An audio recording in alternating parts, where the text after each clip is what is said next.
This is James Lutton for Slothbox, sponsored by the Excelsior Sporting Club. And today I'm delighted to be joined with Kevin Barry. Kevin, how are you, sir? James, I'm great, and it's great to be on Slothbox with you. I haven't been on Slothbox before, so I'm quite happy that you invited me on here. No, not a problem at all. First of many, I hope, Kevin. First of many.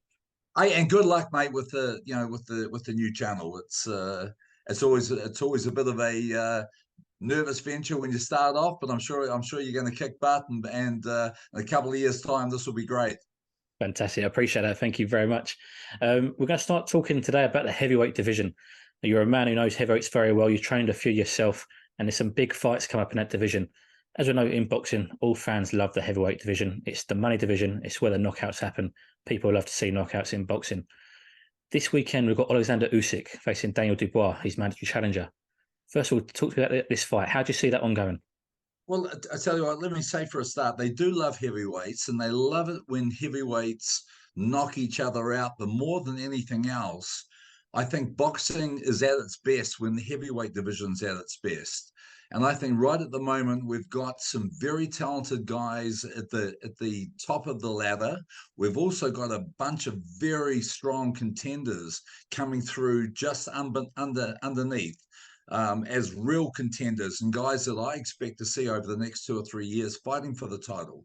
But look, this is a good fight, and it's a fight that the fight between Usyk and Daniel Dubois. I like it, but I like boxing. The strangest thing and the most disappointing thing for me is that there's been like no noise on this. And it's a fight that without Tyson pulling out of the fight with Usyk, this fight would never have taken place in any other time. And I think a lot of people are viewing it accordingly. They looked at the absolutely masterful performance of Alexander Usyk in the last two fights with Anthony Joshua, and they're trying to sum up how a guy with the inexperience of Daniel Dubois would be able to even test them at all. And I think a lot of people are finding that a very big stretch. And when you look at bookmakers, they're starting at 10-1, and it's probably going to go out a lot wider than that. Dubois, as we know, he's been holding on to this WBA regular belt that he hasn't gained a lot of credibility through having that, because of course Usyk and then before him Joshua held the WBA super belt. I'm pleased he's getting this opportunity, but I'm also scratching my head a little bit. I go back to 3 years when he fought Joe Joyce. And and we all knew that Joe was tough, but we thought that Daniel Dubois had a little bit more skill. And he showed in that fight. Okay, he got his eye socket busted up. He had surgery for orbital damage and that. But he showed weaknesses in that fight that a lot of people questioned whether he had the character and the resolute to actually ever become a real big heavyweight. And then even in his last fight against Kevin Lerena, defending his WBA regular belt, he got caught high on the head early in the first round, and he was in all sorts of trouble. Sure, we all know the story about the ACL, and you could tell straight away there was something wrong with his leg. But here's a guy that's got some big hurdles to overcome if he's going to be competitive in this fight against who I believe is like the most skillful fighter in the heavyweight division, Alexander Usyk. We mentioned the titles, and Daniel Dubois has got the regular title, and of course Usyk has the super title. So this is why Dubois is now obviously a mandatory challenger through no fault of his own. But do you feel there are too many belts in each division? Well, I think there are too many in the WBA for sure. Some of the other belts, like when they have the international or the intercontinental, I can understand that, because usually those belts are being fought for by up-and-coming contenders on their way to position themselves for world title shots. The WBA have always had more belts than everyone else. And sure, they are the longest standing organization, but it shouldn't really give them rights to more belts. I don't like that. I'm pleased that the WBA mandatory is now out of the way, because it's another one we can tick off. And I believe the IBF are next. They're next in line. But there is no way that you can see the winner of this fight fighting Filip Hrgovic. I just can't see it. I would. We know that Tyson Fury is waiting in the wings. We know that there are other big fights out there with Wilder and Joshua. Hopefully, will be signed over the next couple of weeks. So really, I don't see the IBF being fought for anytime soon. And I think you'll find that Filip Hrgovic will find himself on the shelf for the next 18 months to 2 years. In that situation, is that where a regular belt or an interim belt is good for the sport? Well, it's good for the fighters and it's good for the promoters and it's probably good for the TV networks because they're fighting for titles. But the only thing that is against that is I don't believe the fans like it. I think the fans want to see a champion. They want to know who the champion is. Not that, there's actually 4 real champions and then there's the ring champion and then there's an IBO champion, which all have some pretty decent credibility. Then underneath that, we have, the internationals and the intercontinentals, and, it gets ridiculous. I believe the fans, this is great for the fighters because the fighters below the top echelon get to fight for some of these belts on their way up, and it helps their growth, their credibility, their marketing.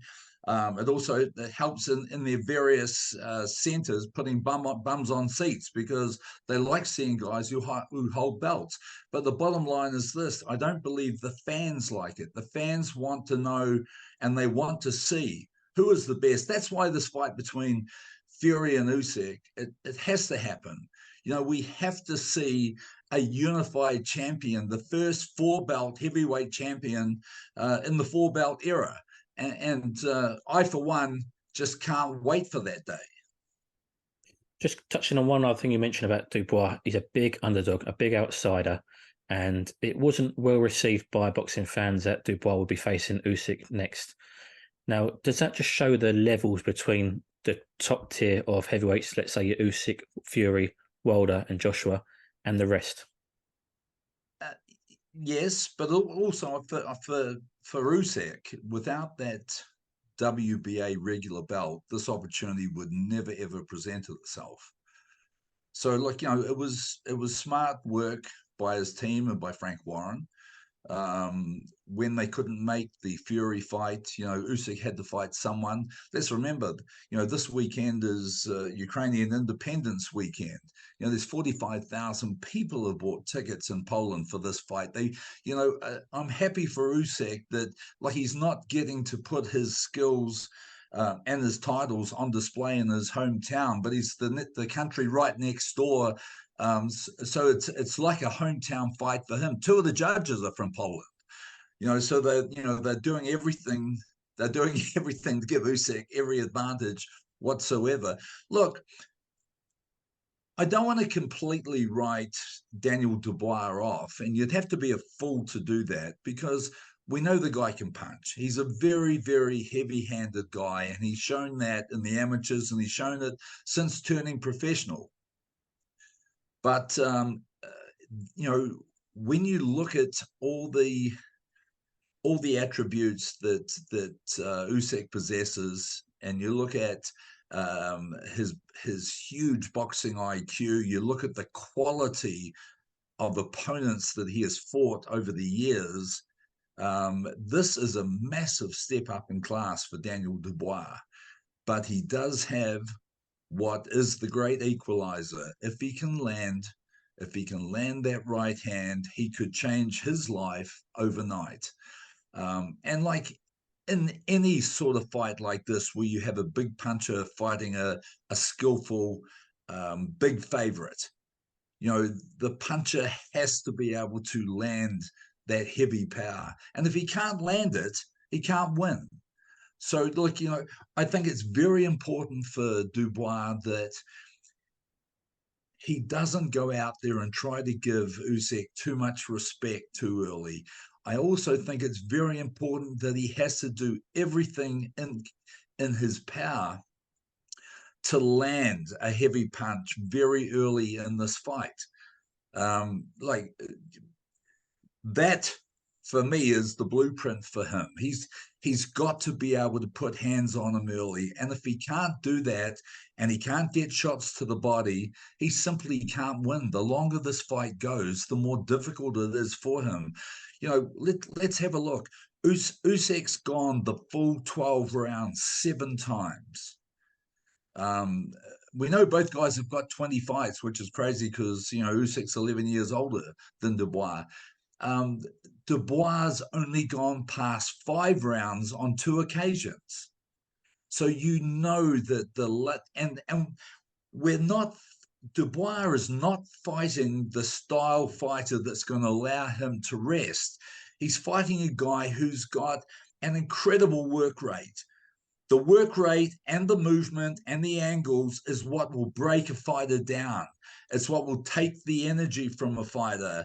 And one thing about Usyk is he finds his range very early in a fight. We saw in the first in both Joshua fights, he found his range early.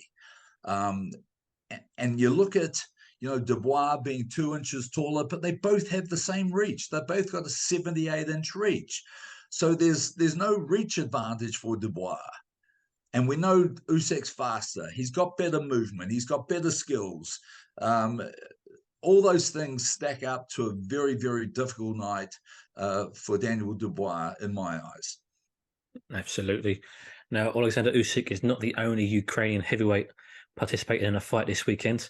There's also Rudenko, who comes across potentially the biggest prospect in heavyweight boxing in Jared Anderson. No.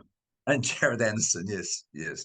Look, I'm a big fan of Jared Anderson. And in fact, I had Jared in my gym sparring when he was still an amateur. And so we've had a relationship. I wasn't training him, but he was working in my gym with his trainers. And I like him as a person. I love him as a fighter. I think he's an exciting prospect, and it's a guy that I know Bob Arum's very, very hot on him. At the age of 23, he's fought 15 times with 14 knockouts. The first fight to go the distance was his last fight against the Southpaw in Charles Martin. And so, we were talking about Usyk being a Southpaw, but the Southpaw style is very difficult for a lot of guys. And I think we saw that in Jared Anderson's last fight against Charles Martin. He got buzzed in the 5th round and the 10th round, and the fight went the distance for the first time. But, here he is now, 8 weeks after that Charles Martin fight, back into the ring again, the 4th time in 9 months and the 2nd time in 8 weeks, fighting a fighter that on paper has seen his best days, but a fighter who was at one stage one of the most durable and resilient fighters in the heavyweight division. A fighter who's had over 40 professional fights, but he's now 39 years old. Rudenko's he's been a professional now. He's a veteran of 16 years, and he's also 16 years older than Jared Anderson. He's gone the distance with guys like Zhilei Zhang and Alexander Povetkin, 2 big punches that he was able to take the distance. So, we know he's durable. He's only once ever been stopped in 41 professional fights, and that was a couple of years ago against a dangerous up-and-coming prospect. But, so on paper, this is a perfect opponent on an 8-week rest for Jared Anderson. The bookmakers have him a very heavy favorite. He's like 30-1 favorite in this fight. But the exciting thing for me is here he is, this young man at the age of 23, who's on a very, very fast route to the top. He's ranked in all the organizations. I think the WBC have him at 7, the BA have him at 7, the IBF 15, and the WBO have him at 5. So, here's a guy that's already well up into the rankings, a guy that I expect to see fight in some really big fights over the next couple of years. A fighter who's improving all the time. And I think that last fight against Charles Martin, he would have, in that fight going 10 rounds, he probably learned more in that fight than any other fight in his career. This guy's had 10 knockouts inside the first 2 rounds. He's very heavy-handed, and he throws a lot of punches. He's exciting for a heavyweight and exciting for the fans because, Jared Anderson's going to come and throw. How much of a positive is it for Jared Anderson and his career to be staying this active against this caliber opponent? Oh, no, this is perfect. This is the right opponent for him. This is not a big challenge for fighting Andre Rudenko. Actually, his last fight when he fought Charles Martin, you may remember, Martin came in as a late replacement. He was training for another fight, and he was actually Jared was actually supposed to fight Zan Kazabatsky, 19-0, 18 KOs from was he from Kazakhstan? Another southpaw, but a very dangerous southpaw. And just while we talk about Kazabatsky, I don't know if you know or not, but he's the main support on this card, and fighting Efe Ajagba. And look, I think this is a very dangerous fight for Ajagba.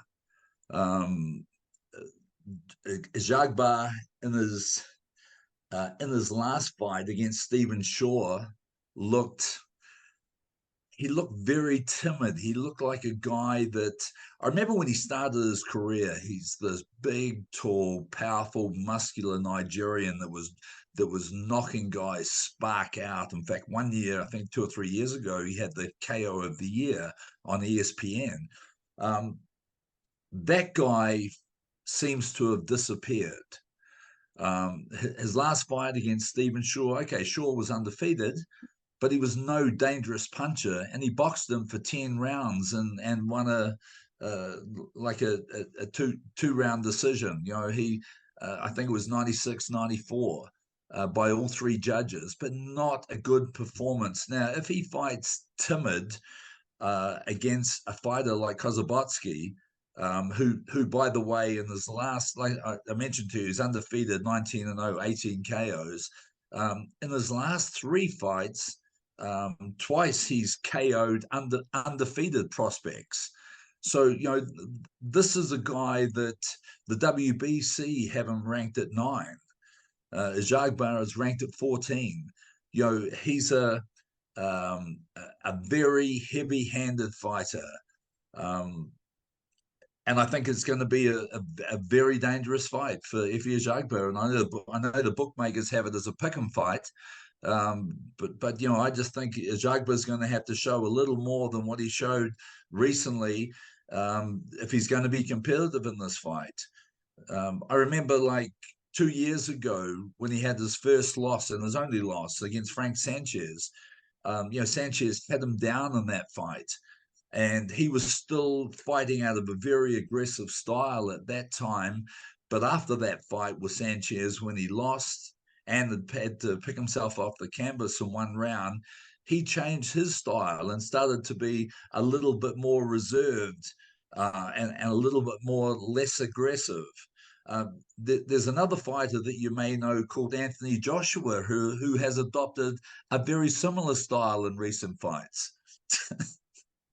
Do you see that in fighters when they do get hurt, or if they've left themselves exposed and been caught when trying to throw or land a shot, they do get a bit gun shy and they do get afraid to pull the trigger? They really do. A lot of them changed their whole style.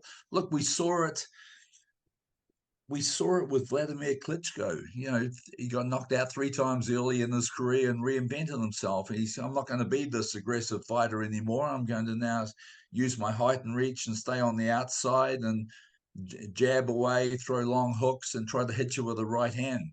You know, and he won a lot of boring fights, but he won a lot of fights. And, you know, went undefeated as a champion for 10 years. So I think a lot of people look at that and they use that as a measuring stick, a lot of fighters. I'm thinking Joshua's doing that at the moment, but a little bit late in his career to be reinventing himself. You can add things to your game. You can improve on aspects of your game. But as far as reinventing your style, it's very, very hard and very risky to do. Absolutely. Well, it's certainly exciting times for the division. As we mentioned at the start of the call, it's the most exciting division in the sport. And this is exactly why it is so exciting. But Kevin, I want to thank you very much for your time and thank you for joining us today. Sure, James, and great to be on Sloth Box with you. No problems at all. Thank you very much for coming on again. All right, buddy.